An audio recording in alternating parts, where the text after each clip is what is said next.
আসসালামু আলাইকুম দর্শক বন্ধুরা, কেমন আছো সবাই? আজকে আমাদের দুপুরের খাবার এখানে আছে বেগুন, শিম, আলু আর পুঁটি মাছের তরকারি আছে, শিং মাছ, টমেটো আর আলু দিয়ে ঝোল। এখানে আছে আলু ভাজি ডিম দিয়ে, এখানে বেগুন ভাজি, আর এখানে টমেটো, শসা, মরিচ, পেঁয়াজ আর লেবুর সালাদ। এগুলোই আজকে আমাদের দুপুরের খাবার। তাছাড়াও সাথে ভাতও আছে।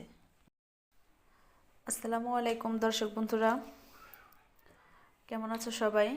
আজকে আমাদের দুপুরের খাবার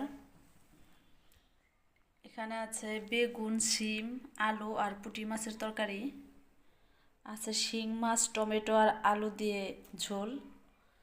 এখানে আছে আলু ভাজি ডিম দিয়ে, এখানে বেগুন ভাজি, আর এখানে টমেটো, শসা, মরিচ, পেঁয়াজ আর লেবুর সালাদ।